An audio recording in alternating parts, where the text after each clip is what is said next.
Good. What's up, everybody? Jesus Christ. Try that again. Hey, this is like me taking my... Dude, when I take, real quick, the videos I post on Instagram of like me talking to the camera? Yeah. The ones I post are like my 10th try. Yeah. Because I do shit like that. I'm like... Anyways, what's up, everybody? This is Joe Adams with Relentless Pursuit. Today, we have a very special guest. We always have very special guests. That's the theme of it all. But we have someone that's been a friend of mine for quite some time now. I don't know. How many years? Since 16. I was going to say if it was like guerrilla warfare, it'd be 5, 6, 7 years, something like that. I don't fucking know. Okay, so anyways, we have a very special guest and a good friend by the name of RJ Savage. Let's give it up. Yo, yo, yo. Yo, yo, yo. This episode is brought to you by Relentless Pursuit. Check us out at Relentless_Pursuit on Instagram, Relentless_HQ. RelentlessPursuitLifestyle.com and the website, and also go check out this podcast. Share it, like it, subscribe, send it to everybody you know, leave reviews, all the good stuff. We also have Cinema 83 LLC in the building, my boy Logan, and my co-host. Hey. The co-host, officially. Hey. I think it's the first time I said it like that. You said it a couple times, but it sounds a little better each time. You know what I mean? Yes, my co-host, Logan Hyder.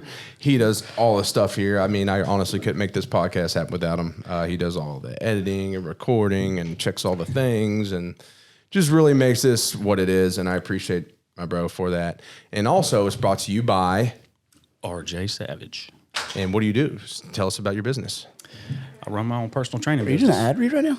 That might as well. It's intro. All right, cool. Okay, I'm shit. All right, we're doing an ad Or read. no, we'll get... Well, you know what? My man just started giving... I'm so confused by you right now. Hey, I know. I get a little crazy sometimes. Let's get to that because we're going to talk about your business. And we're going to get into that, but we're all going to run an ad for you since you are here. Cool. So anyways, RJ Savage, what's up, man? What's up, brother? So RJ and I go pretty far back. I think we met back in 2016. I want to say, yeah, man, that was like right after I got out of the military, right when I started going to guerrilla, right before I went to Asia. So God, man, that was seems like forever ago, to be honest, because like life was totally different for us both. Totally different. And yeah, I knew RJ from the gym. We both were sponsored by Guerrilla Warfare, I believe, and we're both trainers there. And that's just how we got connected, and we've been friends ever since. He was an RP athlete at one point, but we've just kind of gone our separate ways with as far as business goes. But we've always stayed good friends, so I'm thankful for that, man. Which is awesome, by the way, I think. Yeah, man. I mean, honestly, it's the most mature separation as far as that goes. It was like, hey, understood, we're good, hell yeah, shake hands, we see each other, and we're cool as we've ever been. Yeah. That's how it should be. Unfortunately, it doesn't work out that way with everybody. So RJ, give us an introduction of yourself. We touch base on our friendship and whatnot, but we know you personal train, you're a pro bodybuilder, correct? Mm-hmm. Yep. So tell us about yourself. Tell us what you do now, and then let's go back to your childhood. Cool. Yeah. So I'm a professional bodybuilder in classic physique, and run my own personal training business. And that actually stems back to when we met, because that's basically when that's exactly when I started my business. Was at Guerrilla Warfare, yeah. That's when you started training clients, or you started your business? No, that's when I started training clients. When I started my business. Hell yeah. Yeah. I think that's exactly when I started too. Yeah, it was. Because I'd gone to Asia and came back and then started training people. So 2017 is when I started training clients. Yep. So we all three started brands inside of that gym. Yeah. Pretty ironic. Yeah. And crazy. And the three they're still around, and that's funny. Yeah. It's cool. We all, we're definitely three people that are still connected from that. For sure, yeah. That's pretty wild. That's where I met Logan too. One of the first videos I ever made was with Joe, and one of the first videos I ever made was with you. With a cell phone, man. I remember, I went back and watched that video the other day. It was funny. Yeah, that's crazy. That's crazy. I talked about that with him a lot, but actually we had one way right in the beginning too. So that would have been 2017 that we met. So we've known each other for a minute too. Yeah. Damn. Okay. So so you started then. Yep.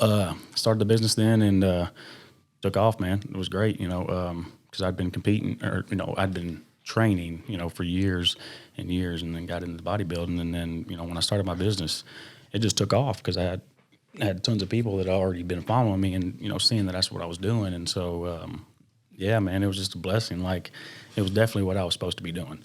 And it's only progressed since then, you know. I've ended up, you know, moving downtown, and I was really able to scale my business when I moved downtown. And then it's just continued to grow from there, man. And I've always just had this big heart, man, for helping people. Like, always wanted to help people. It didn't matter how. Just like I've always just kind of been that kind of guy. Of course. And you know, through my story, I actually ended up being able to do that even in a different way, like speaking to people. Yeah. And, you know, every time I've shared like my story, it's not really been the whole story. Like, I just talked to a few people here and there and whatnot. And, you know, people's like, well, you need to share that more. Yeah. And I was kind of ashamed to do that. And now you're sharing it, like you're speaking to people at different events and stuff, right? Yeah. So that's what I'm pretty much trying to, you know, step into now. Just got back from the island, the British Virgin Islands. It's called Buck Island, the aerial BVI. So it's only there to host retreats to help people. So for those of you that I was about to say. Yeah. So for those of you that watched episode number 13 with Mrs. Whitney Weiser Savage, long blonde hair, easy to recognize. But anyways, this is her husband. And so, you know, she had spoken about BVI and stuff like that. I know she's got like the women only retreats and stuff like that. But, you know, she told me, kind of went in some detail about her part and all that. So it's cool to see how y'all both play a part in that whole thing as well. What was hilarious is that she said that whenever she said she kept the name, you know, did the Wiser Savage, she was like, it was great for branding. Yeah. And I was like, oh my God, wait, you are just such a powerhouse. Is she the Wiser Savage of the two? Uh-oh. I just thought about that. Joe, what are you trying to do, man? Yes, honey. Stirring the pot. Yeah, no, man, but it's all, you know, because of her, you know, is the reason that I've had the opportunities that I have. Well, yeah, she was a blessing in your life, Yeah, man. She's absolutely, opened a lot of doors for you. Apparently. Absolutely, man. And she, you know, she supports me 100%, man. And, you know, she's the one that's been, you know, telling me that I need to get this out there. Yeah. And so she was already a coach for the Strength Summit on the island. And Brittany decided to hire me as, you know, a coach and speaker as well for this last Strength Summit, which was last week. And, you know, I was just overwhelmed with excitement and joy of doing that. But at the same time, kind of nervous because this is the first time that I'm going to be speaking and sharing my story, like from the beginning to the end. Yeah. You know, a bunch of random strangers. Yeah. So that's really cool, though, man. And it takes a lot of courage to do that. I mean, this is good practice, right? I mean, absolutely. No, man, because I mean, I got another one tomorrow. One thing I'm wanting to do is also get into some public speaking. I've had a lot of people tell me, like, Joe, you need to tell your story more. And I've got a platform to do that a lot, but I'd love to do more engagements. And so my start, actually, I'm going to MTSU next week because I graduated in exercise science there. So I'm going to talk to like some of my old professors. I've actually been in touch with one. And so try to get involved with that department. Yeah. And, you know, even start with like maybe speaking to a couple classrooms and then going from there and see if there's any other opportunities open up. So I think it'd be really cool. That's what I'm trying to work. That's actually that's my plan is to start at Mount Juliet High School. Nice. That's where I went to high school. Hey, me too. Yeah. And so Very proud, that's baby. the town I grew up in. How the fuck did I not know that? I don't know. You should have known that. And Steve went to Mount Juliet too, right? Yeah, Steve did. You know Steve Crawford? He was on like the first of the new round episode. The amputee guy. Yeah. He went to Mount Juliet Love too. Steve. He was sitting there and he was like, "Oh wow, Landon." He's like talking. I was like, "What are you talking?" He was like, "Oh yeah, I'm from here." I was like, "What school did you go to?" He's like, "Mount Juliet." I was like, "Bro, that's crazy. That's crazy." Mount Juliet out here producing superstars, baby. Man, let's go. Well, and see, like the crazy, you know, shoot, man. Like if you know, you asked anybody out there. I mean, I was a problem, you know, growing up. So like, just being able to go back there to give back, you know what I mean? That, you know, show that I made it. Kind of like a redo. Yeah. I mean, I tell you what, I think that'd be kind of, thinking about that is kind of cool because it'd be interesting to go back to my old high school in North Carolina just because I wasn't like really a problem. I was just honestly a fucking jock, but I made terrible grades and, you know, I don't know. It's just cool because I remember my principal at the time telling me I wasn't going to be nothing one time. No shit. Pulled me in his office. And I'm like, now I'll sit back and I'm like, I remember you, dude. I was telling Margaret about this yesterday. I was saying that like, if I could like wave a wand and like do something, I don't know. This is like a random idea I had, but I saw this guy that lived in our apartment complex coming home from clearly a nursing job. I was like, dude, nurses and fire, police and teachers should all be like, you know, the highest paid things that we do. And we were just talking about how important those careers are, and we were talking about teachers. And I was like, I just, people say a lot that like this teacher's told them that, like something like that. And I just, how could you say that to a child? You never know. Maybe he did it on purpose. Maybe he knew that would fire me the fuck up. Maybe, but I don't think that's the right way to do it. No, I mean, honestly, I didn't remember it until I started doing my own thing. And I was like, yeah, dude. Yeah, I remember that. Hope you're watching. Yeah. But anyways. But RJ's story, sorry. We're the worst right now. So you're wanting to get into more speaking engagements, like you're going to get the chance to go back to Mount Juliet. Well, I want to get to that, but let's rewind. Let's take it back. Yeah, take it back, way back.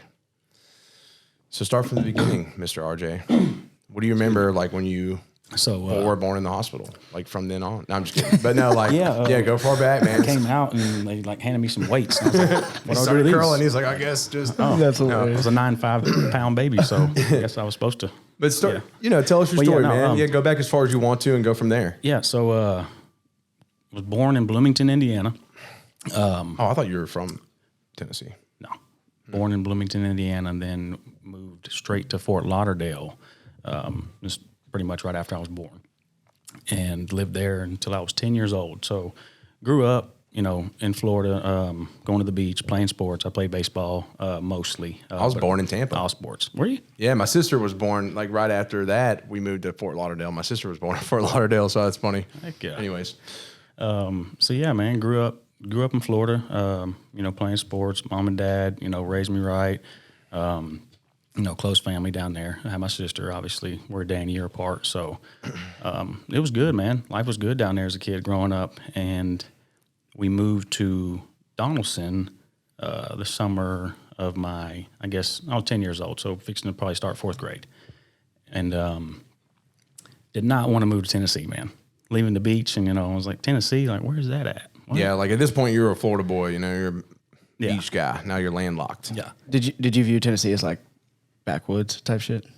Honestly, I didn't even know. I just, from being in sports and being a Gators fan, and realized I was moving to Tennessee with this orange color. And Are you still a Gators fan? Yeah. Man, I'll tell you what. The other day when I was in Neyland for that game, that was a fun time. I bet it was. So yeah, man, like, we moved here. Obviously, moving, at a young age anyways, leaving your friends and stuff always sucks. But, what can you do? So we moved here, and man, it was probably around like 12 years old to where I kind of started taking that turn of influence, man. Yeah. Like, just the crowd. I was still in sports, and like I said, I was raised right, man. I was taught right from wrong and everything, disciplined, Yeah, but like, But a boy and a kid, like, that's life, bro. We're gonna mess some stuff up. That's what we do, man. It's like, I know someone commented on something I posted talking about like figuring out on your own. They're like, no, that's ignorant. You should do what you're told. I'm like, no, man. Like, one, a lot of us, especially males, it's in our genetic DNA to rebel or like create or like conquer and do our own things. Yep. So I think it's completely natural for young men to like figure their shit out and get in trouble, and you're supposed to, man. That's how you grow. You don't learn from other people telling you what to do and what not to do. You learn from making your own mistakes and succeeding on your own as well. And we're not sitting here saying like go out and make mistakes so that you can learn from them. No, but it's going to happen. But things are going to happen. You're going to make mistakes. So, well, and as a younger than you all person, I can definitely say that one of the problems with that is that it's just like you're expected, even if you don't realize it, to be perfect, basically. So people think that if you go through a year to 5 years to 10, like Gary Vee, one of the things I love that he says, he's like, you can do whatever you want for, that like a kid will be like talking about how they're so impatient and they want it to happen and they just feel so down on themselves because they haven't done this and that and the other. He's like, how old are you? 21? He's like, you could fuck around for 7 years and you're still 28 years old. Dude. Well, there's a guy I know. I think that's an important message. Yeah. Recently I talked to a guy that was like 20, he's in college, or like 19, 20. Well, this is like a year or so ago. And he was like, man, I'm in school, just like pressure from my dad, want me to do this. And he's like, I don't know what I want to do, Joe. I'm freaking out. I'm really stressed out. And I'm like, bro, let me tell you something. Follow your heart, enjoy the process. You're not going to know what you want to do for a while, bro. I said it took me almost getting run over by a car and literally being at the, cheating death to figure out what the fuck I truly wanted to do with my life. I said, so just roll with it, man. Don't stress it, bro. You're way too young to be stressing decisions like that. You're going to grow a lot over the next several years. Yeah. And he was like, okay, Joe.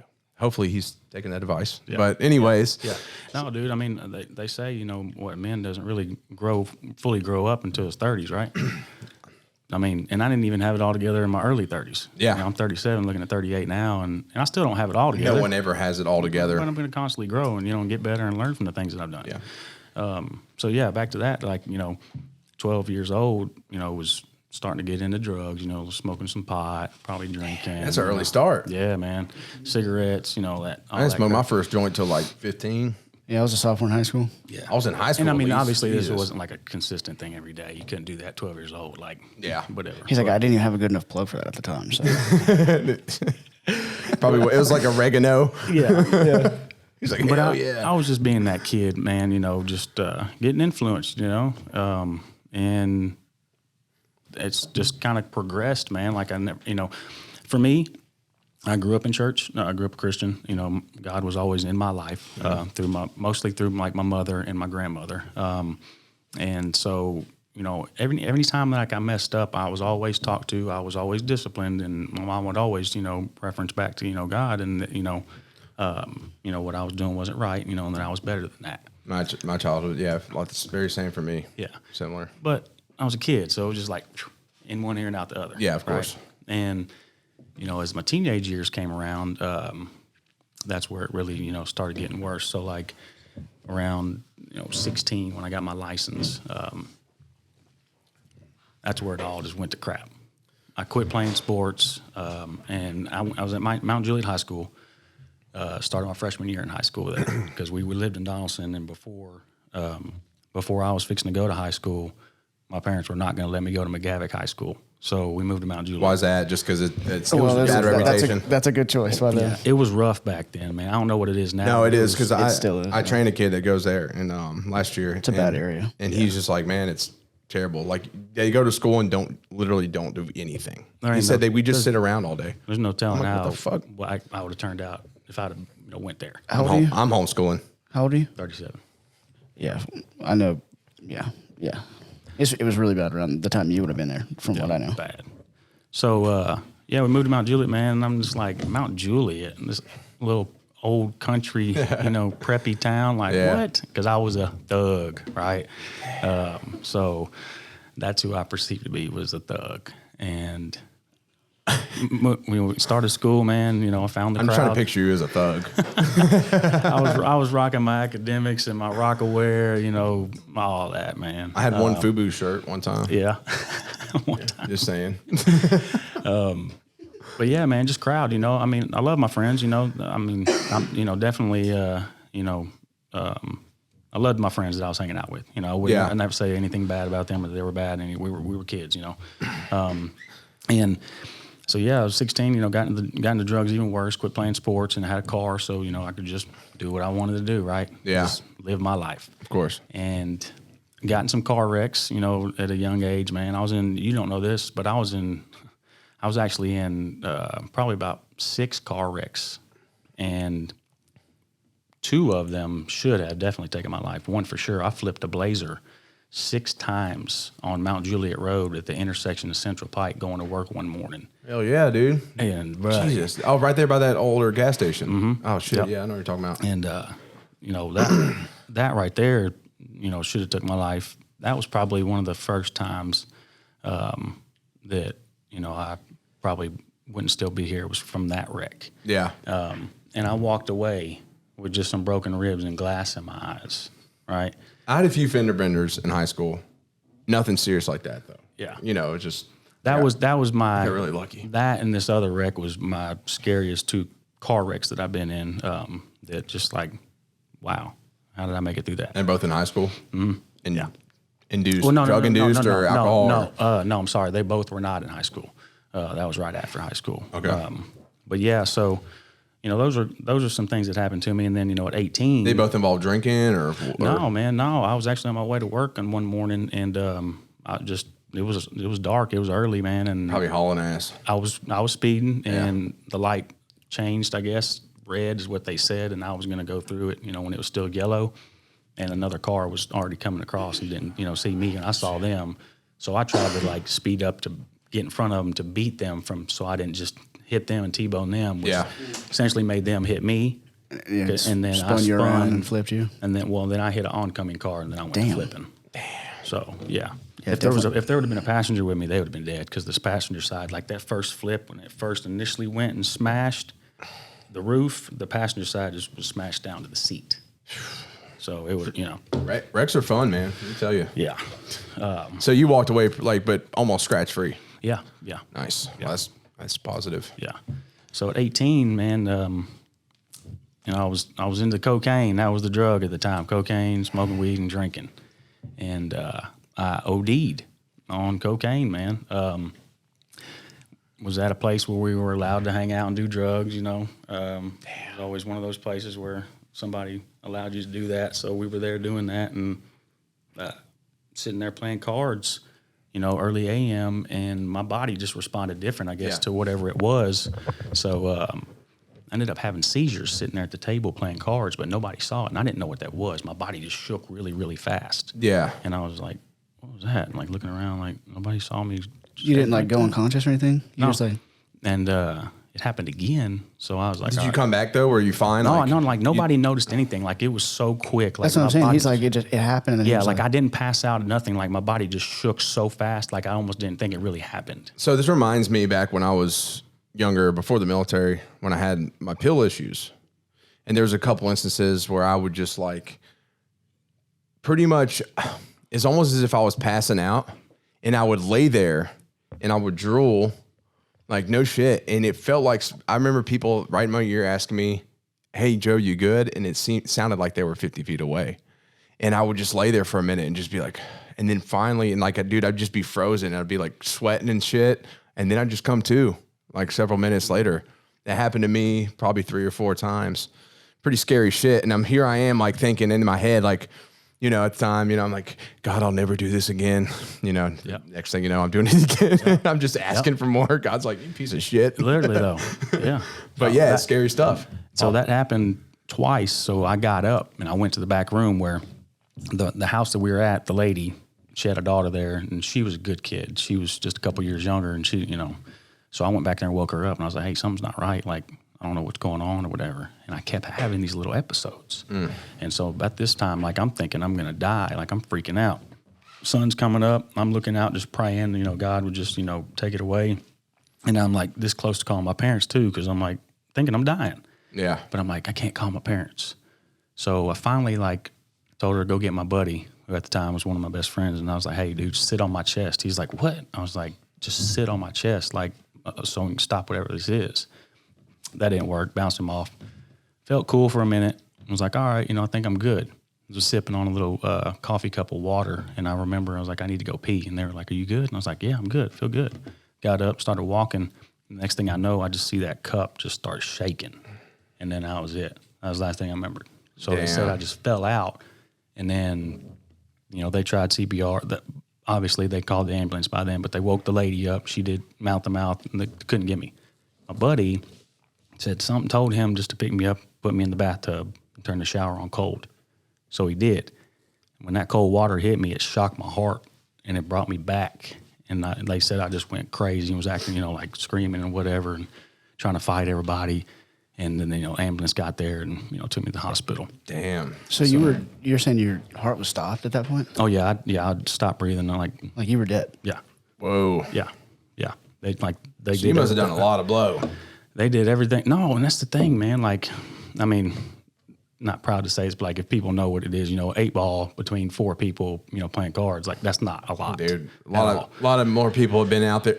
The thing is, that when it comes to stuff like this, there are a lot more people have been down that road. Know about it, yeah. Yeah, and then a lot of people won't even admit it, but this is relevant to a lot. So I mean, it actually wasn't a lot. But whatever the case, whatever it was, it responded differently for me and my body. So yeah, man, they said, I was done. No heartbeat, no nothing. She, did mouth to mouth and CPR, and then, the water shock, whatever. So, woke up in the hospital, a cop in the room, and I'm like, what's going on? Like, why am I in the hospital? And he was like, you OD'd. And I was like, that's what I'm thinking. I'm like, OD'd? I was like, I didn't OD. He's like, yeah, you did on cocaine. And I was like, it was only an 8 ball between like 4 people. Like I wasn't nothing. And he was like, well, you did. He was like, and you died. He was like, and you're lucky that you're 18. He's like, I'd be taking you to jail right now. And I was like, oh. And he was like, yeah. He was like, you need to call your parents too. So I was like, that's where it just kind of emotionally hit me. And I was like, I got to call my parents and tell them I just OD'd and they got to come down here Like, and take me to jail instead, right? So, well, I didn't even know they took you to jail for ODing. Yeah. So I had to call my parents, man, and, tell them to come get me. And that was, rough. Yeah, that was rough. Well, because they had such expectations of you too, and, Yeah, and then the fact that, like, I died and I could have still been dead, right? What was it like to have somebody tell you that you died? Man, honestly, like even thinking about it now, for me, it was just, I've just known, like, God just had bigger plans for me. And I've always known that, but I never really knew that because I wasn't ready for it, I guess. I was just still want to live for RJ and do what RJ wanted to do. And so that's what I did. Like, that happened. I came home, felt bad. I never did cocaine ever again, right? Yeah, it should. I mean, I feel like that should scare you away from it. Yeah, and even energy drink, anything that speeds it up kind of freaks you out a little bit. Yeah. So that was kind of like my first big, big thing, right? I died. So that was big enough. And did good for, That's couple actually years or a whatever. perfect time because we're right at 30 minutes. That's a perfect. Cool. And now a quick ad read by my boy, RJ Savage. Yo, RJ Savage here. So I run my own personal training business. So if you're looking to get help, you can reach out to me through DM on my IG. That is RJ at One Savage. No, I'm sorry. I just messed that all up. It's I can pull it up for you. No, I got it. It's I was thinking about my email. It's IFBB Pro _RJ Savage. All my info's there. You can just click the link in my bio, and that'll have all my information to get in touch with me if you want to reach out. Yes, but if you're in Murfreesboro, come to HQ and don't go to RJ. I'm just kidding. No, RJ knows what he's doing. Definitely check him out. Be worth your time. Cool. Hell yeah, man. All right, RJ, back to you, man. Continue your story. Yeah, let's so. So yeah, right after that happened, obviously I quit doing drugs and was also working for my dad too. So definitely that's when I started back working with him laying asphalt. So I couldn't do anything anyways because if I failed a drug test, like he's gonna whoop that. Yeah. And I yours weren't random too. He was probably like, "Yo, you're getting tested." Well, they were random, but me being the son and everybody knowing the trouble and everything I'd already been in, they probably just picked me anyway. Yeah, exactly. Let's randomly pick RJ. Yeah, yes. yeah. So, yeah, man. So fast forward, to 20. I was 20 years old. The family. We always took a family vacation to Destin, Florida. Okay. Me and my sister always got to bring a friend with us, and we were going to Destin, Florida, the summer. I was 20 year old. I don't remember the year it was. And the short version of that really, man, was we get down there and my buddy, ran out of money down there and we decided that we were going to rob some people to get some money. Jesus, RJ. Yeah, he brought a gun with him and that was weird too, because that wasn't him either. He didn't carry a gun, and we didn't do stuff like that, man. Like, and how old are you? We didn't hurt people. 20 years old. Damn. And so we met this other dude down there who had Valiums and was feeding us Valiums, and we were drinking, and so yeah, you can imagine like we were just lit, didn't care about anything. So yeah, the bright idea to rob some people sounded good, especially the combo of pills and alcohol. You don't care about nothing, man. Nope. You don't give a fuck. Nothing. Yeah. And so we hit the beach, man. It was us three guys and these two girls, and we drove to the beach and started walking down the beach and walked up on these two dudes, and he pulled a gun on them, and I spoke up, too, and told them, come off their stuff, and they did, and man, just looking in them eyes of those two guys, man, because they were probably the same age too, man, like. Because I said, I was never a violent person like that, man. I never carried a gun, and so just seeing the look on their eyes. Terrified. Like, immediately, I did feel the remorse. Yeah. Immediately. Because I was like, that's a good thing. Couldn't imagine, I haven't had a gun pulled in my face, a loaded gun at that, too. So, hey, I've had one in my face. So we leave, we run, get back in the car, all right, we're done. It's going to be hot. The police going to be everywhere, and obviously it's going to get called in, like, no more. So we go. get rid of whatever we wanted to get rid of and kept what we was going to keep or whatever. Yeah. And then we pull up in a pier parking lot. And I don't remember what time it is, but it's late. There's only one other car in the parking lot. And my buddy was driving. It was his car because we drove his car down. He pulls next to this car. I'm in the passenger side, and they're on the side of me.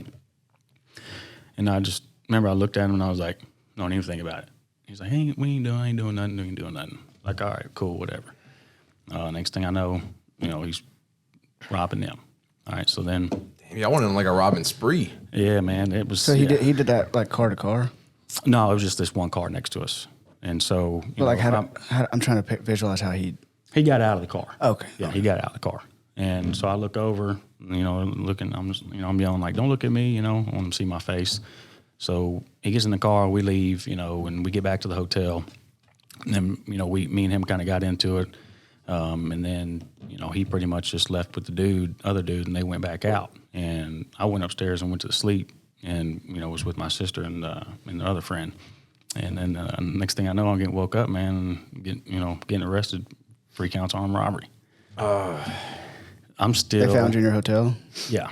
I'm still, And your family's there, right? Yeah, they're in another room. Fuck. So they're watching this all go down. I forgot you were on family vacation. Yeah. Holy fuck, dude. But I'm still, trashed, like not even realizing what's going on, don't realize how big a crap I'm in, and I'm just over here like, I don't know what you're talking about. And they bring me out on the balcony, spotlight me, witnesses was in the car, they had, and then they had the other dude, it was my buddy, had him in the car and had the other guy too. And yeah, man, took me to jail and woke up that next morning, man, and realized, fuck, this is bad, like bad. Because that's pretty one serious state stuff. you don't want. The guns in Florida. George Bush's brother was the governor back then, and it was 0 gun tolerance down there. So just having one alone, faced 5 to 10 years. So I'm looking, 3 counts of armed robbery. It could carry, 10 to 20 years is what that sentencing could have been. And man, so didn't have a court date for a whole year. So just imagine, not knowing what's going to happen, like not a clue. So did you go home? Got to come home. My parents were able to, able to bail me out, man. And that alone was, $150,000 bought me out. And so we had to put they put the house up. He took a lot of his 401k, and my parents aren't rich, never were. So they took what they had.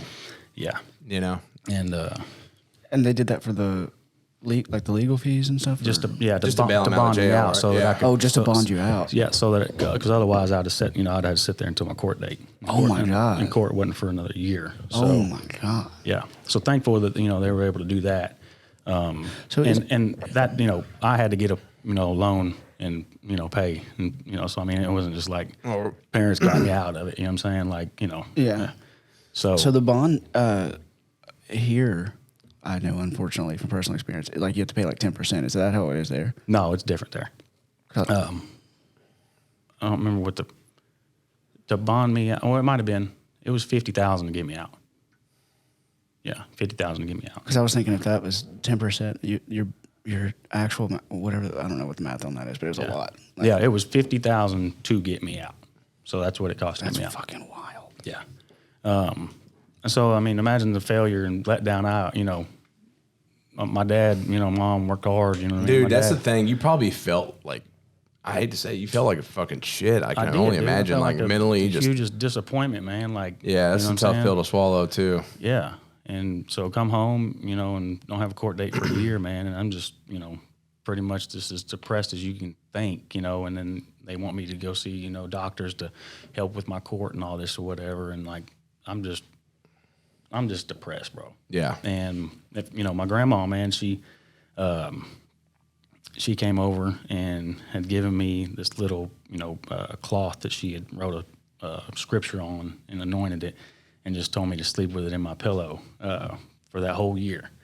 And I was, doing a lot of praying, and did you just stay at home or like what? Did they pretty much have you on house arrest? Like what? How did that? No, I wasn't on like waiting to go to court. No, I wasn't on probation or anything like that. But I pretty much, had myself on it because I could not, mess up or do anything. Like So you just stayed put pretty much. straight and narrow. If you like ran a this. stoplight, you were probably. Yeah, I didn't do anything. Oh yeah, because that happens, man. That's like half the time, like people just go on probation thinking they're good, and then they do one little thing, and it's Violate. like going to jail. Yeah. Here you go, getting locked up. It's like fuck. Yeah. Probation's almost worse. Yeah, you man. know. Yeah.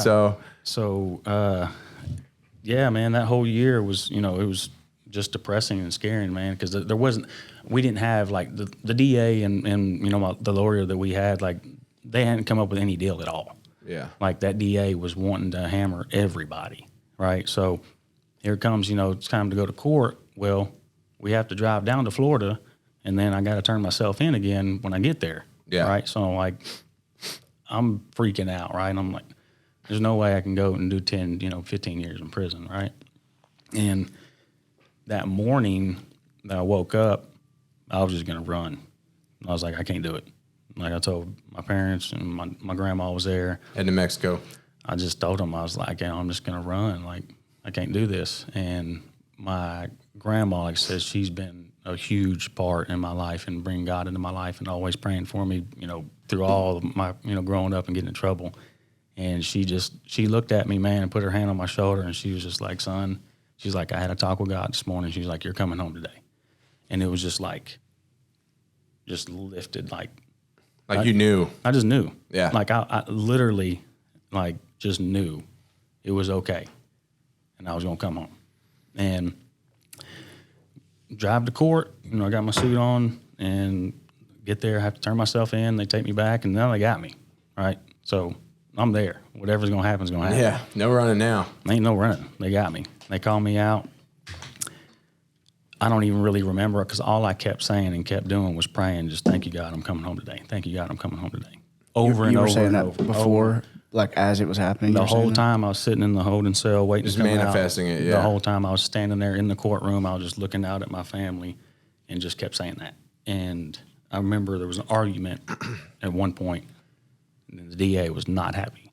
And next thing I know, I hear the judge, hit his thing and said something about 5 years or whatever. And like, I just remember looking out at my family and just seeing like tears of joy that I could just tell like it was good, whatever just happened, but I didn't really know because You were like zoned out. Yeah. So I get back, my lawyer comes back there and he's like, we did it, and told me, going home and, it was on 5 years supervised probation, house arrest, suspended sentence though of 10 years. So if I violated, I was going to serve 10 years. And so that was just like the biggest, I guess you could say, I felt so free then of like ready to just change my life. Yeah. Like that was it. Thank you, God. Like you gave me this chance. Like I'm never going to mess up again. Not many people, in those situations, it's not often people get those second chances like that, especially when it comes to something like armed robbery. Yeah, and I've had multiple, like that wasn't my second chance or third chance, dude. Like Yeah, there's a lot of stuff like, that I'm not, it's just, we would need a whole lot more time. But multiple times of getting arrested and, drugs and just bad stuff, right? But he's always just came through for me, man. Just knew like that I had a bigger purpose in my life. Yeah. And I did know that. I just didn't know what. And so I finally got to come home on probation, and that was kind of where I just totally cut everybody off that I was hanging out with at the time, and the buddies that I should have been hanging out with, that I played sports with, was like, hey, why don't you come work out with us? Because everybody knew what happened, right? Small time out Juliet. Yeah, so of like, course. it was everywhere. Everybody's like, man, RJ's degenerate. Literally. No, I'm sure. Yeah. I'm sure people gave you a I was lot definitely of shit. a talk. Yeah. So I got in the gym, and it was at Graves Fitness. That's where I actually met you at. Yeah, Graves is where we met. Yeah. Graves is where, man, I got Yeah. a lot of relationships started there. That's where it started. Most for of them temporary, but me. Yeah. yeah, man, good old Graves. That So was a where sweet was spot. It's still talking over about there. it? It's In Lebanon? No, Mount Juliet, right off the exit. Oh, Yeah, you can see it from the highway. It says Graves Fitness. I think it still says Graves Fitness It on there does. for Yeah. some reason. It's a daycare. Like they Yeah. just turned it okay, yeah, that's what I don't know why I said Lebanon, but yeah, that's what I was talking about. But I know was why gonna they say haven't removed that I don't think it's sign. not. I don't think it is there anymore though. No, that was a good Yeah. spot. That's where I always used to go when I was on leave or like up here visiting from the military. Yeah. And then, and then that was my gym until they shut it down. Yeah. So got into the gym, man, and just immediately like fell in love with my body. I was just a little skinny, scrawny kid, man, like 160 pounds maybe. Got in the gym, my body started responding, man, and I started just loving it. So I guess that was probably around 2005, 6 maybe. And I kept training, didn't know anything about nutrition, just, was working out, eating kind of whatever, Yeah. What most people do, and then you don't know. Of course. And then I had some people, that I was working out with that was really good friends. And one day, finished working out, and they were like, "Hey, we're going to come over and talk to you." And I was like, "About what?" We just got done working out. They're like, "Just stay there, we're coming." I was like, "All right, whatever." So 2 of my buddies get there, and they're like, "We've been talking, and we decided, like, you need to start competing and doing bodybuilding." And I was like, "What?" You're like, "What the fuck is it?" Yeah. That's exactly what I said. I said, "I'm not wearing a Speedo." I was like, "No." And they were like, "No, seriously, dude, like, you got good genetic, like, you could do good with this." And I was like, "Oh, whatever, I'll think about it." So I ended up deciding, all right, I'm gonna do a show. So 2010, I was able to, meet with the right people to get me ready for a show. And I did my first show in 2011, and I won my class. It was the Tennessee State show. After that, I was hooked. Yeah. Like, I was immediately hooked. Damn, so you've been competing for a long time. Yeah. Yeah, man. Yeah. And I mean, at the end of the day, this was like a very positive outlet for you. Like, you were probably at the time pretty lost, and then, man, fitness, by competing, like, this gave you some purpose. That was my high. Like, Yeah. It saved my life, literally. Like, that became the bar, and then, the drugs and everything for me. Now, I did obviously let it, consume me at first. So it was like I was neglecting things, because when I had gotten back and, was on my probation, I found out about my daughter. And so that was another thing. Like, God knew that I needed to be here for her, right? Well, I was 20 years old. I didn't know how to be a dad, dude. Like, I was just, going through all that stuff, man. So I wasn't the greatest dad. I had her, once a week and every other weekend. And, thankfully for my mother and my sister, being there to help a lot, because I didn't have the patience, right? Yeah. I didn't know what to do. Like, just, it's not like I was this bad dad. I just, didn't have the patience to be sitting still and just doing all those things. You were just young and, like, immature for that. For sure. I mean, for sure. And I owned it, man. Like, and I struggled with that for years, man. Cause like, I never, I always wanted to be, the best dad to my daughter. And that's time you can't get back. Right. Yeah. But all I can do is move forward now. And so, and our relationship now is awesome, man. Yeah. I mean, she's fixing to go off to college, dude. Like, she's 17 years old, crazy. man. Like, grown, driving, like, nuts. Yeah.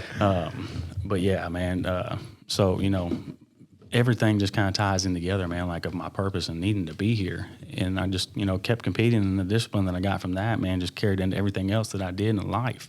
So it was probably, I guess it was around like 2016, some things that happened in between there, here and there, with relationships or whatnot. Finally found some good balance with the bodybuilding thing. And then I realized, like, I could probably do something with this, right? Like, I'd probably turn pro. Yeah. Hey, real quick, man, like, I want to touch on the fitness thing and it being such a positive influence to you, because I don't think there's a lot of people out there that obviously, I mean, fitness is, the industry is bigger than probably it's ever been, obviously, but there's still a lot of people that don't work out or don't care about that shit. There's so many people out there. Like, while the industry is so massive, yeah. There's still people multiplying. There's still people absolutely. that don't give a fuck about fitness or like put any importance on it. But, like, one, I could go back to my accident. Like, this is a testimony of mine. Always, like, the doctor said, if it wasn't for the shape I was in, I'd probably be dead. And that's just kind of crazy to think about. Like, man, had I, been severely obese, or had I been, like, just not worked out and been Real scrawny. I don't know. I've never been scrawny. So, I mean, but still. Yeah, but like you're in there doing deadlifts and bench press, and sometimes it's like, especially like after day after day after week after week, you're like, what the Yeah. like, for you have a competition at least to look forward to. But I think, like, for me, being an athlete before and not having like a game or like a sport to train for, I've struggled with that sometimes. Like, why am I even, Doing it. why am I coming every day at 6 o'clock in the morning Yeah. when I could be in bed with my girlfriend? And that's a great reason why if you're you can't get up in the morning, you think, actually, my health is very important because you never know when you're going to need that body that you're creating. Yep. And I think, it can just. Not that I'm a fucking example of that in a room with a professional bodybuilder. And like a god. An actual, not even a demigod. So they say. But no, I'm just kidding. No, but what I'm saying is like, bodybuilding, or not bodybuilding, but fitness, working out. If you think about it, It's a very basic thing. Anybody can do it. Even people with disabilities and this and that, like any kind of issue can get into exercise. Yeah, you know, depending on your limitations, it might limit you on what you can do, but anybody can, for the most part, can get into fitness. The cool thing about fitness is it's very simple. Like literally it's just using your body. Like, and people don't really have to do that anymore because we work from computers and shit. Like a lot of people just don't use their body, but for, you know, centuries, people use their bodies for everything they did. So this is a way just to kind of go back to that. Like you're using your body to work and like progress, right? You're keeping it moving through that. But if you think about it, it's such a simple thing. But once you're disciplined with it and you start to focus on like what it brings to you in your life, it bleeds out into everything else. Everything. Like bodybuilding to me is like the starting block for people to like be better in life. Dude. I really truly do believe that. Like you start working out, you start seeing progress, you start to understand the fact that, man, I'm getting results for myself through the work I put in, and you can see it in the mirror and you're like, okay, cool. But if it subconsciously like just brings that energy to like your career and like everything in your relationships, and you tend to see like, oh man, this is having this positive effect.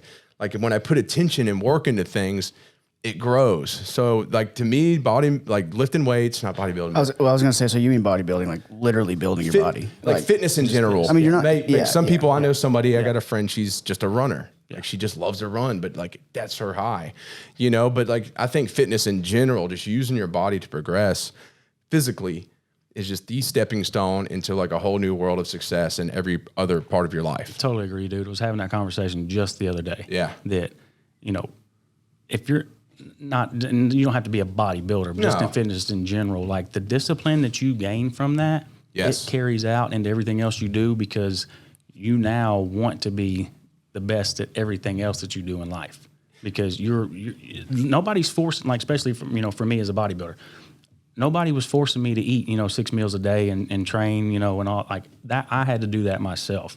Yeah. So, you know, me putting myself through that torture, like I was doing that. Nobody was doing that. I was doing it. And that was my choice to do that. Your choice to do it. Yeah. And so I used that, you know, for everything else. Was like, well, if I can do this, I could definitely do that. Right. Well, it's like I told Whitney, I did one show. I mean, bodybuilding's not my thing, but I did a show because I wanted to I wanted that discipline. I wanted to see how disciplined I could be. I wanted to be on top of my shit. And I was like, it was a goal. I was like, I got a goal now, you know, and I'm going to do it.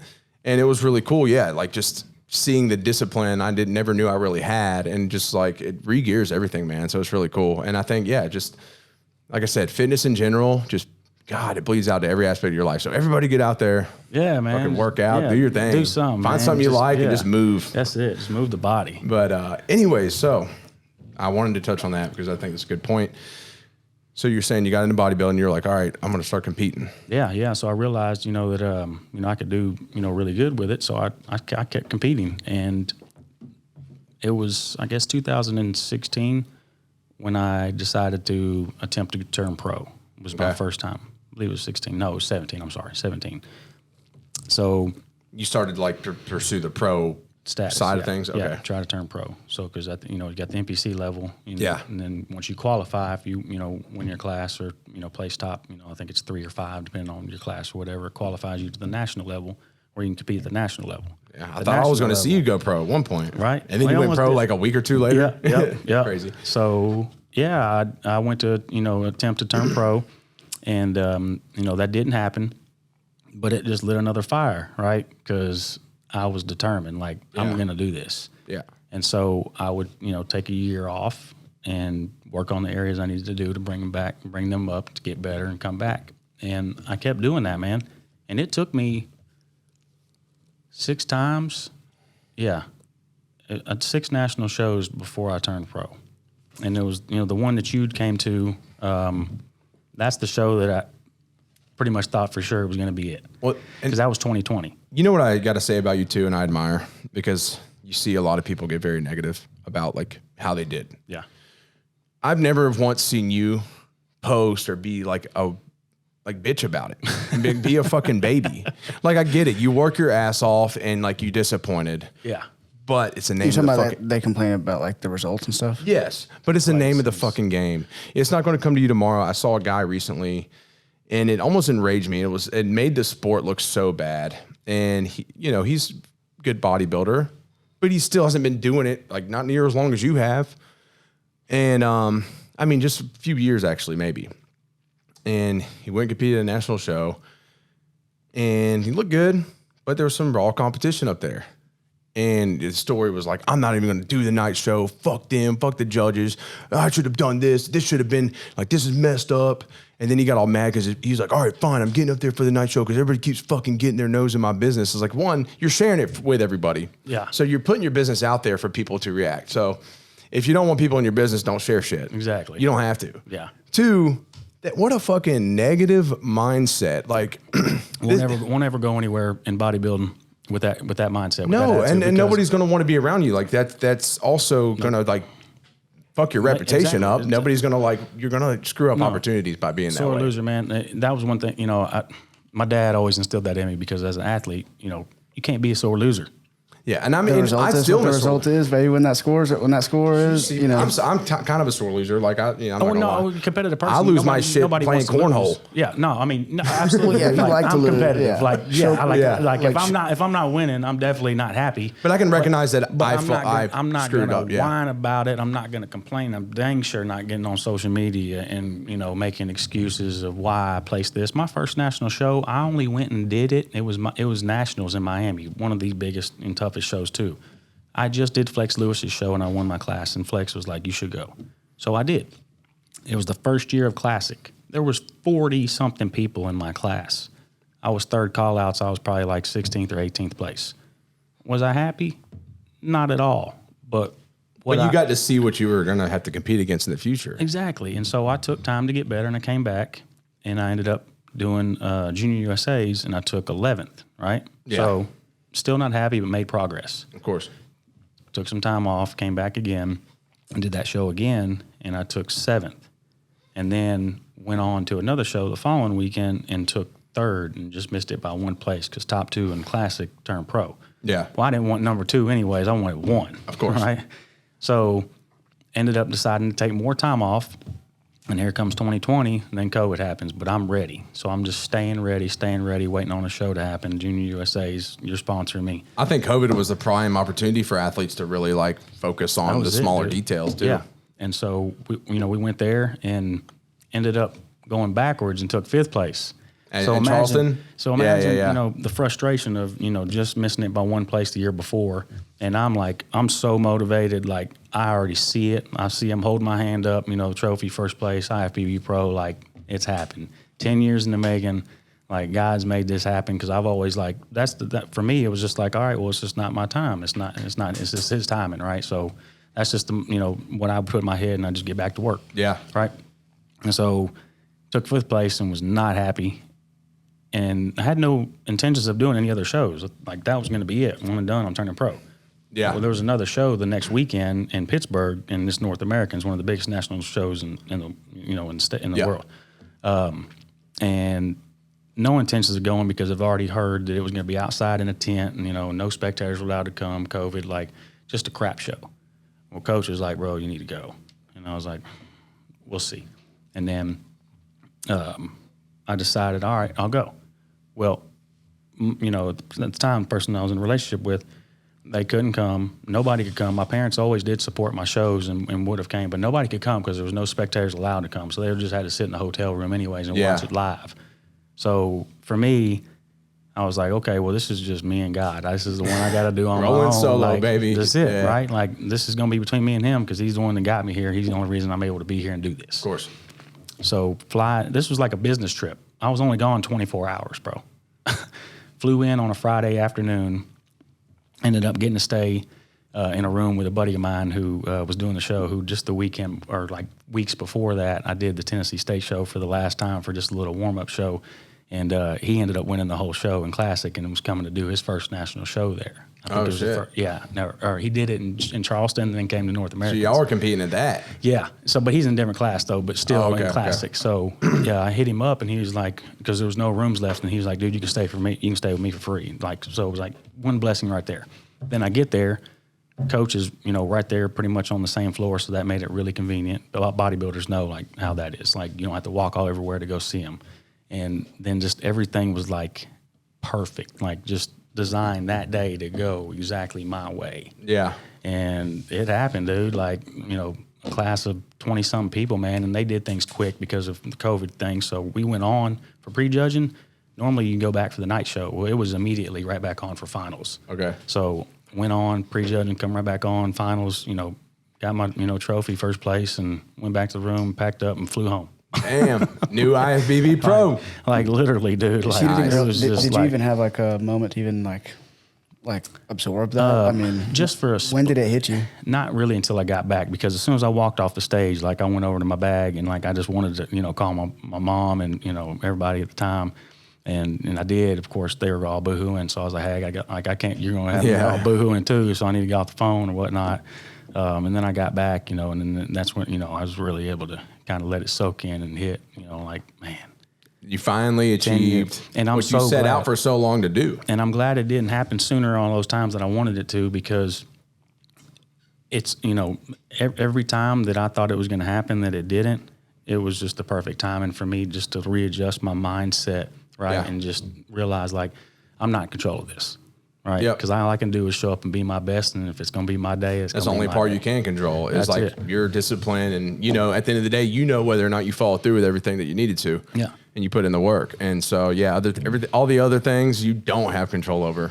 Nope. Yep. You can't control who's going to show up. Yeah. 20, you 20-some people, man, like.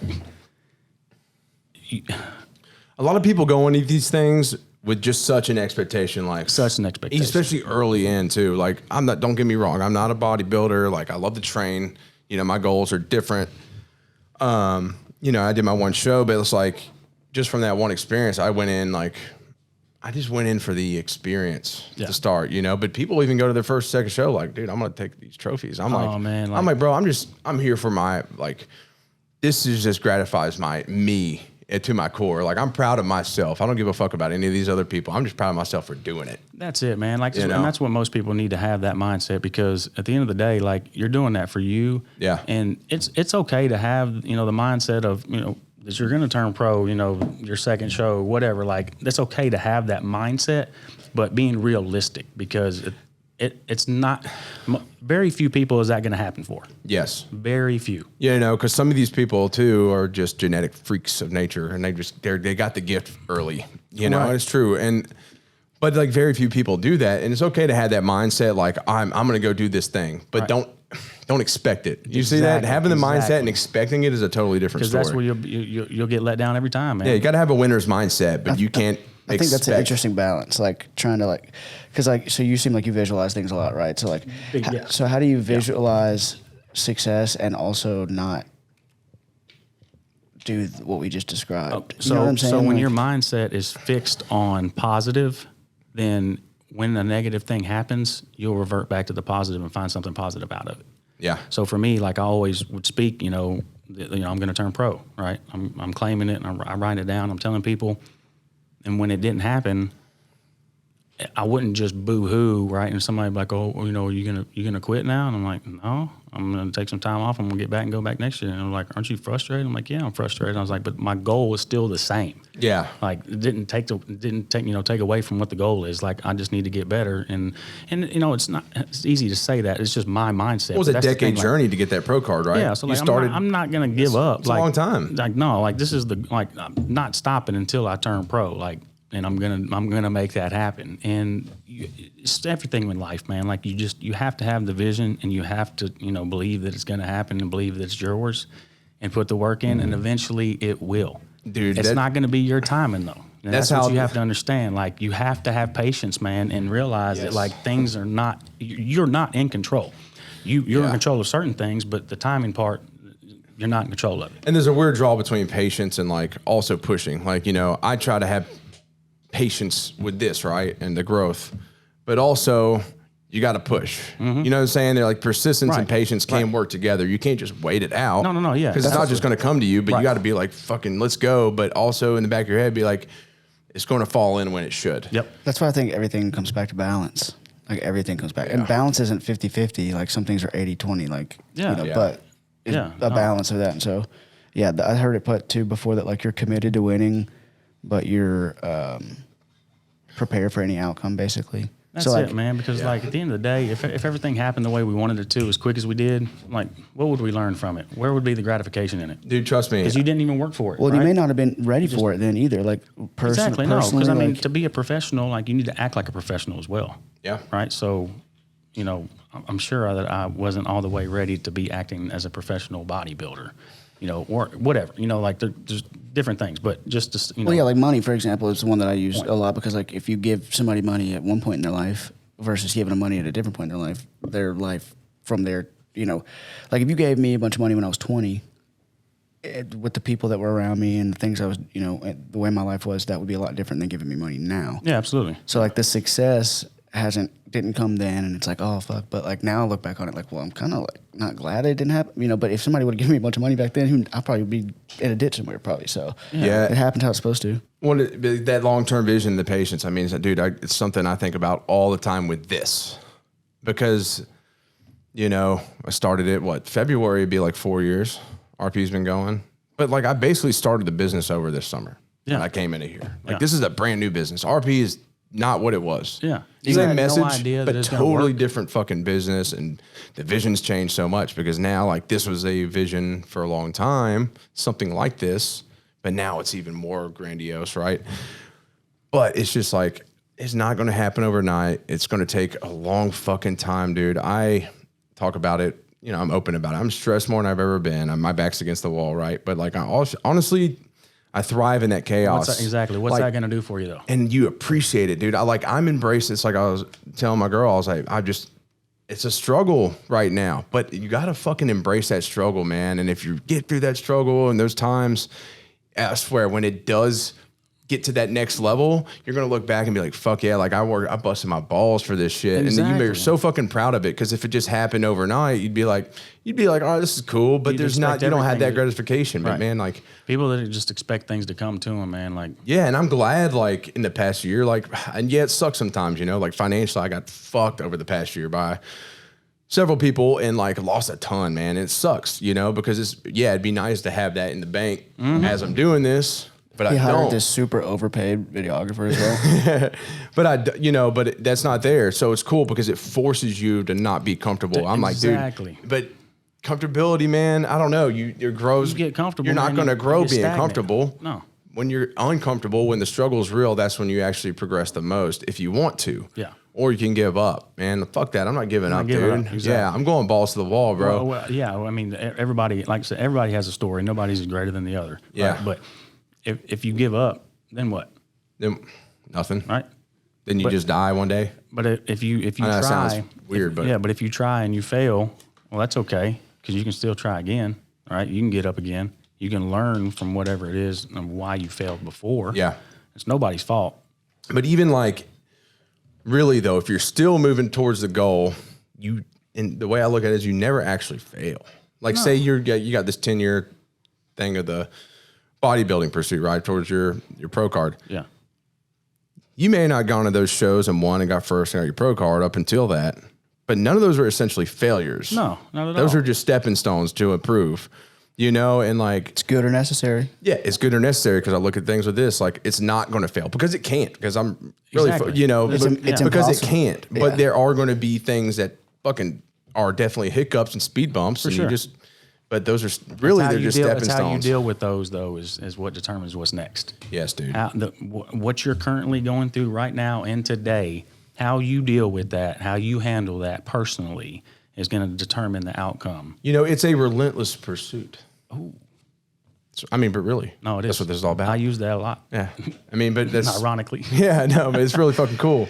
Yeah. But yeah, man, I don't know. I felt like it was pretty important to touch on that too. You know, because that's the kind of advice I think people might need. No, they do. Man. Things take Especially- fucking time, man. Especially big goals, and like getting your pro card is not an easy thing to do. No, not at all. All right, bodybuilding. You made your goal, man. We had a good conversation about like, you know, staying consistent and having the vision and patience and all those things. Moving forward from the bodybuilding show on to now, obviously, you know, we covered this with your wife. You know, we talked about y'all getting married and your relationship, and we don't really need to peg on that much because she has obviously we talked about that extensively, and eventually we're going to get you both on here and probably talk about relationship stuff as well, because that's always valuable. Yeah. Moving forward though, from the show on, like what's going on in your life, what can you tell us about that's really exciting? What's your relentless pursuits? Are you competing anymore? Try to give us that in like 10 minutes. Yeah, man. So right now I'm just or less. Yeah. Or less. Right now, man, I feel like we have, so many opportunities and doors opening, me and Whitney together. But speaking, man, I'm going to get out and speak more. I'm going to get out and share the story more, so I can, if I could just save one kid, it'd be worth it. But That's all that matters. These kids need to hear it, man. And from somebody, that's been through some stuff. Yeah. And so, I got that clarity when I was on the island, man, and sharing my story there and teaching and coaching there. But they actually, teach me some stuff. And I feel like, I have to share. I have to start doing this now. Like, I just have to. So that's going to be, one of my priorities is, getting out and trying to speak more and, getting into schools and wherever, man, Yeah. go talk, church, whatever, like just get out more and share it more, man. Cause the more I get it out there, the more that it, could potentially, save some kids' life. Dude, I'm right there with you, man. And it's, like I said, it's something I want to prioritize. And I know Ruck's already doing stuff like that. Like, it's pretty cool to see. And that's what kids these days, I mean, a lot of them don't have like the father, like good, strong male figures or people in their life with any kind of experience like that. So it's important when, like we've come from where we have or done the things we've done and like gotten to where we are now. Mm-hmm. That can really inspire some young individuals and have a really positive influence. So. That's what I was going to ask you. Is like, so you want to share your message for sure. Is there like a direct like kind of conclusion to the message? Like, hey, I like don't have to go through, like try not to go through all this to have learned what I learned. Like, do you have like, you see what I'm saying? Yeah, basically, like, I mean, obviously, I'm going to be, working at this, a lot more now on how to present that. But yeah, basically, man, it's just, to teach the kids, like at the younger age that they're in. I mean, middle school, even below middle school, like the kids are already influenced really bad, right? Yeah. With everything that's out there these days. So, dude, I'm homeschooling.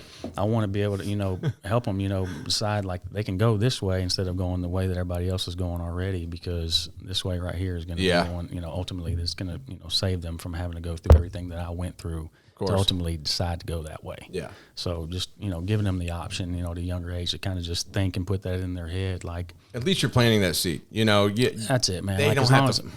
If it, if it sticks, then, that's good. But at least I'm getting it out there and it's going to stick with somebody. Yeah. And then maybe, their father or whoever they, look up to in their life is like, maybe not, they don't respect them or something. Right. And they may be saying, don't do this, don't do that. And they're like, man, fuck you.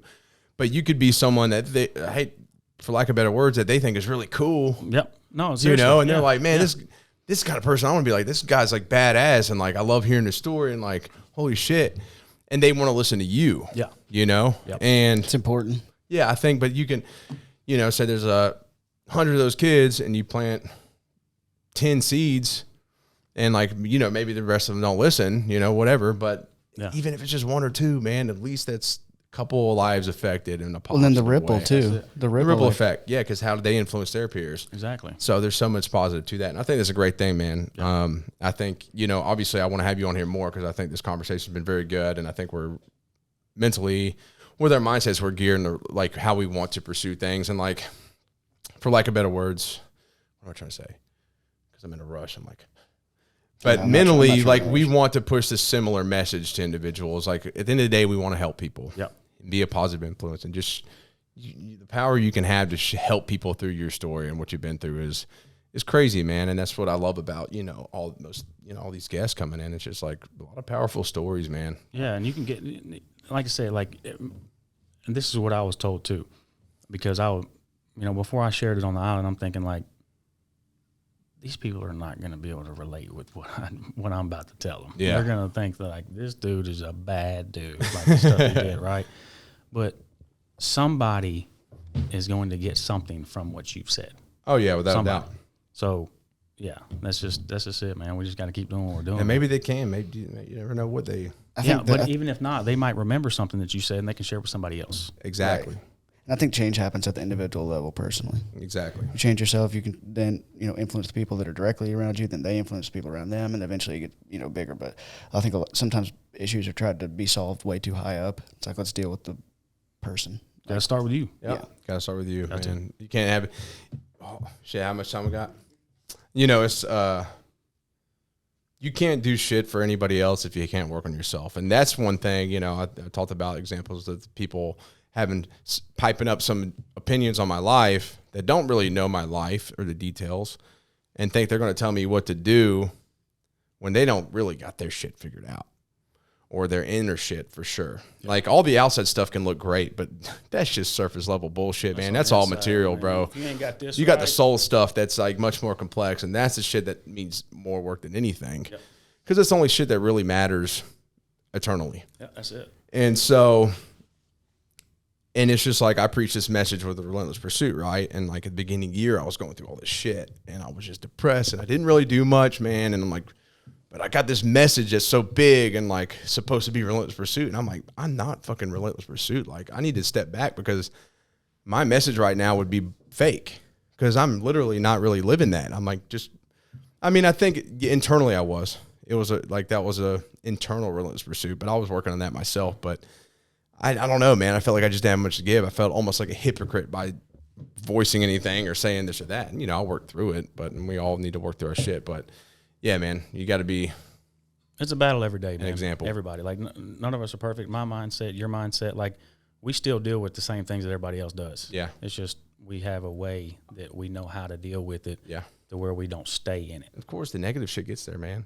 Like if you saw my post yesterday, man, like the past is a place of reference. You know, this is what Jeremy, a good buddy of mine, told me on the island. You know, that's a good way to put it. I like that. It's a place of reference. It's a place of reference. Yeah. You don't live point. in it, right? Because it's depression, right? It reminds you of things that you don't want to remember, right? But you can reference to it. I reference it on, like, even with, you know, my fiance, like we talk about past relationship stuff. Yeah. And but as a reference point, you know, things we've learned from those moments or whatever, because that helps us. And like, I can always use so many examples from my past in order to be better in so many different things now and in the future. Yeah. So I think, it's just embrace it for what the fuck it is. Yeah. It happened for a reason. So gear it towards something positive for sure. Yep. So, but I think we are. You got like 60 seconds. Okay. So we're pretty much cut out of time. I just want to say, one, thank you, Logan, for all the hard work. You're the best. Yes, sir. RJ, truly a pleasure having you here, man. I'm so glad we got to catch up and I really got to learn your story. I didn't really even know all that, and we've known each other for years, so it's truly a pleasure having you here, man. And I'm looking forward to doing it again. Yeah, no, man, I couldn't be more happier to be here, and the timing, man, is just perfect because it's like this is the platform. These are platforms that I need to be doing this on, you know. And I just, like I said, I just shared it for the first time last week, you know, fully on the island. Before that, you know, was with Nashville Fit Magazine, so you can go there and watch it as well. Yeah. And then, you know, just gonna keep doing it. So always good to see you, my man. Hell yeah, bro. Well, let's keep it rolling and do it again, and we'll talk to you soon. Thanks for coming. Yes, sir. Boom. How you feel? Good, dude. Yeah, you like that? Yeah. Nice. Yeah, I felt good.